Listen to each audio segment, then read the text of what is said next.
Prova da FAMERP, algumas dicas para você que é candidato, candidata e vai fazer a prova da FAMERP aí nos próximos dias.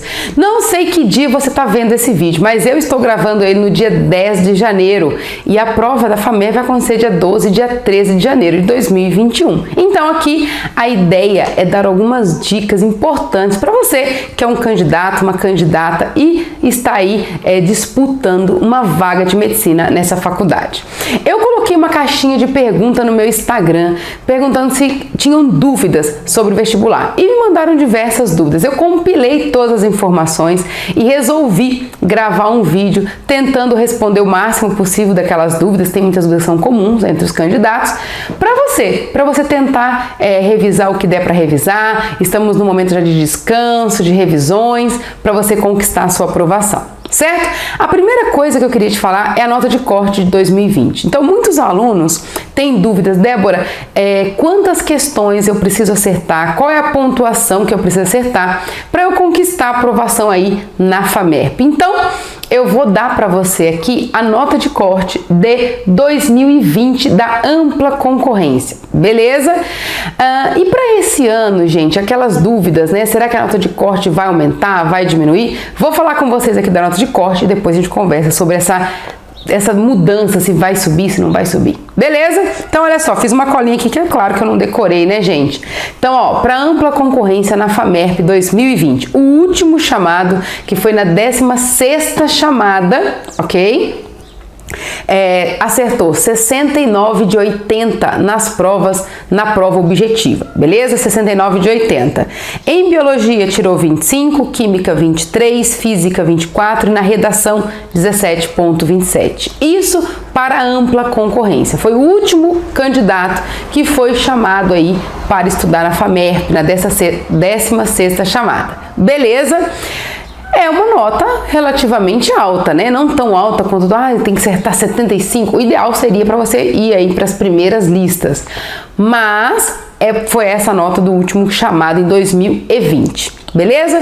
Com relação à dúvida que muitos candidatos me mandam, Débora, essa nota de corte ela vai subir, ela vai descer, ela vai manter? Gente, para quem já prestou vestibulares, né, de 2020 para 2021, agora tá confuso o ano, né, por conta de tudo que aconteceu, já percebeu que a prova ela não reduziu, a prova não ficou mais fácil, muito pelo contrário, as provas estão cada vez melhores, cada vez mais bem elaboradas e a nota de corte, não acredito que ela vá descer. Mesmo que essa nota de corte chegue aí e desça 1 ponto, 2, é o máximo que isso pode acontecer. Então a nota de corte, a tendência da nota de corte das faculdades é se manter e se for descer 1, no máximo 2 pontos. Então, pode ser que aconteça, ao invés de ser 69, seja 68 a nota de corte? Pode. Só que você sempre tem que atirar mais alto. Por quê? Lembra que eu comentei com vocês? Esse daqui foi o último chamado. Não importa quando é chamado. Se foi chamado, entrou, beleza.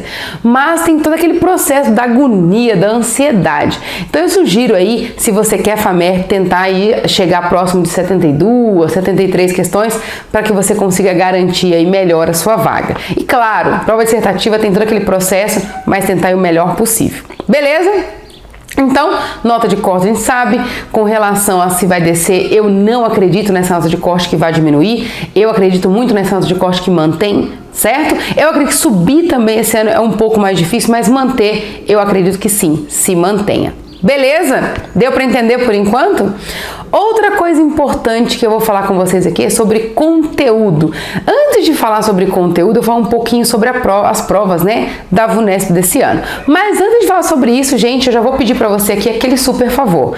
Se você gosta dos nossos vídeos, se você curte aqui, se você acompanha o nosso canal, curte o vídeo, compartilha com quem tem interesse, para o YouTube entender que o conteúdo é bacana e você poder ajudar também outras pessoas que têm interesse nesse tipo de conteúdo. Beleza? Então curte aí pra gente continuar. Beleza?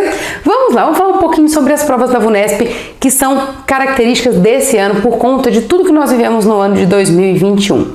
A VUNESP esse ano, como todos os outros vestibulares, elas tiveram que dar uma adaptada na prova. Por quê? Porque foi um ano atípico, né, gente? Os cursinhos não tiveram aula 100%, as escolas. Então, o que acontece? Tivemos que dar uma alterada aí no cronograma, no que geralmente é cobrado. Beleza?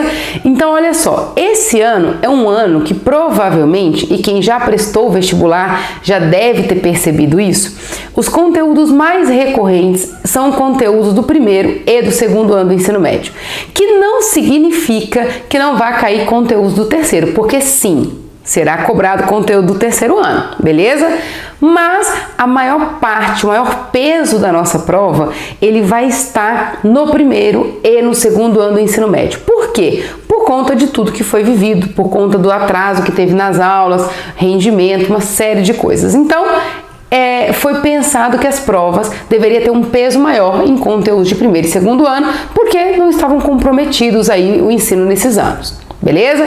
Então, a primeira coisa, você precisa revisar conteúdos que você viu no primeiro e no segundo ano, ok?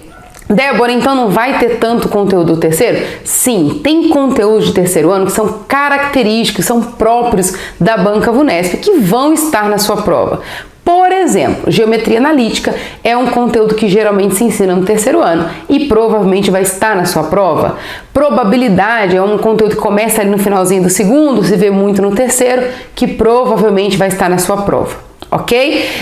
Então tem vários conteúdos que você vê aí entre segundo e terceiro, é bom dar uma revisada, mas o grande foco para vocês agora é revisar conceitos, teorias. Então, veja a teoria de campo, veja a teoria principalmente física e química. Matemática é pouco provável, né? Matemática exige aí que você faça mais cálculo, entenda e chegue a algum resultado. Mas química e física, a tendência da prova de vocês é aparecer muita teoria, principalmente na prova objetiva. Ok? Então é importante que vocês revisem conceitos. Ah, eu sei resolver questões de torque, mas sabe a teoria de torque também?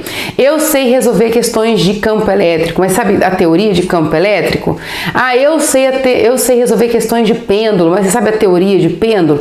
Então é importante você revisar conceitualmente também, porque pode acontecer de ter uma questão de conteúdos recorrentes que é comum aparecer, só que não te dê valor nenhum para você calcular e você tem que deduzir por teoria. Então, equilíbrio químico é muito conceitual, a parte das constantes, então, parte de química orgânica, é muito bacana você dar uma revisada aí legal nessas matérias, ok? Se você ainda não tem o meu guia, eu tenho um guia definitivo onde eu falo os conteúdos mais recorrentes das provas de medicina da VUNESP. Então, se você não tem ainda, eu vou deixar aqui na descrição do vídeo para que você consiga esse conteúdo, beleza? Se você estiver vendo esse vídeo aqui no Instagram, no link da minha bio, também tem aí a opção para você encontrar o guia definitivo. Deu para entender por enquanto? Com relação a conteúdos, eu preciso rever algumas coisas que são muito recorrentes nas provas. Vamos pensar aqui em matemática. O que é recorrente? A parte de probabilidade combinatória, a parte de geometria analítica, geometria plana. Gente, quem não percebeu isso ainda, quem não prestou o vestibular, fica atento. Geometria plana é o auge das nossas provas esse ano, né? Então sempre tem aí alguns conteúdos que são os tops das provas. Geometria plana e matemática. Esse ano é um ano que está sendo aí bastante importante. Então, revisa aí lei de seno, lei de cosseno, os ângulos, né? Então, tenta dar um apanhado geral aí. Lembrando que você precisa revisar, fazer exercícios com as características da FAMERP, porque mesmo com essas mudanças, com essas alterações, não se perde a essência da faculdade, ok? Beleza? Uma pergunta que é muito recorrente aí, é muito polêmico também, porque é difícil colocar aqui para vocês, né? Tudo que precisa ser dito com relação às provas dissertativas. Débora, o que eu devo focar? Gente, os conteúdos, eles provavelmente não vão ter uma mudança muito drástica. O conteúdo que são característicos da FAMERP, eles vão aparecer. A abordagem pode ser que mude, né? Até para você dar pesos aí para conteúdos que você tem mais conceito, mas vai ter ali os conteúdos básicos. Por exemplo, deve ter estequiometria. ela pode aparecer de uma forma diferente, ser cobrada de um jeito diferente, mas estequiometria é uma matéria muito importante, soluções, química orgânica, as reações, que mais? Toda a parte de orgânica, né? Grupo funcional, isomeria é importante, radioatividade, pilha, eletrólise. O que acontece? O que eu preciso fazer? Eu preciso conseguir juntar todas essas informações. Então, eu tenho que ter os conteúdos e eles têm que estar se falando. Ok? Então é importante você entender isso mais do que nunca, o quanto os conteúdos eles se comunicam entre eles, beleza? Então revise esses conteúdos aí que vai ser muito importante. Nas provas dissertativas, além de todo o conteúdo que você precisa dominar, você precisa mostrar a sua linha de raciocínio, todo o processo de desenvolvimento da questão, você tem que saber também, e tão importante quanto você entender como você tem que apresentar aquilo para o corretor. De forma objetiva, direta, mas de forma completa também. É importante porque você precisa apresentar do jeito que ele precisa, no tempo que você tem. Então, é o mais importante que você precisa saber aí das provas da VUNESP. Uma dica, né? Me perguntaram, Débora, eu tenho que ser mais direta, eu vejo algumas correções, dão muitos exemplos. Gente, na VUNESP, quanto mais objetiva você for, melhor. Até porque você não vai ter tempo para ficar dando exemplo e citando um monte de coisa no exercício, porque se você fizer isso, você vai perder o tempo de outra questão. Então, seja objetivo, seja direto. Mas é claro que o ser objetivo e ser direto na FAMERP é muito diferente de ser objetivo e direto na FAMEMA. Ok? São provas muito distintas. A FAMEMA é uma prova nível 1, onde você responde de forma objetiva e direta com uma única palavra, uma única frase. Na FAMERP, por consequência da prova ser nível 2, interpretativa, eles exigirem um pouco mais, você tende a responder, mesmo sendo direta, tendo que colocar alguns conceitos para ilustrar aí a sua linha de raciocínio. Beleza? Que é extremamente importante. Uma coisa que vocês precisam entender: se você não demonstrar como chegou na resposta, não demonstrar a sua linha de raciocínio, a sua lógica de resolução, você pode perder a questão. Então, fica atento a isso. Beleza? Essas são as dicas aí para a prova da FAMERP que vai acontecer daqui a 2 dias, né, gente? Se você tiver alguma dúvida, quiser perguntar alguma coisa referente à prova da FAMERP, deixar alguma observação, aqui na descrição do vídeo, deixa que vai ser um prazer aí ler os seus comentários, ok? Espero que você tenha gostado, que tenha te ajudado, dá aquela curtida e a gente se vê no próximo vídeo. Tchau, tchau!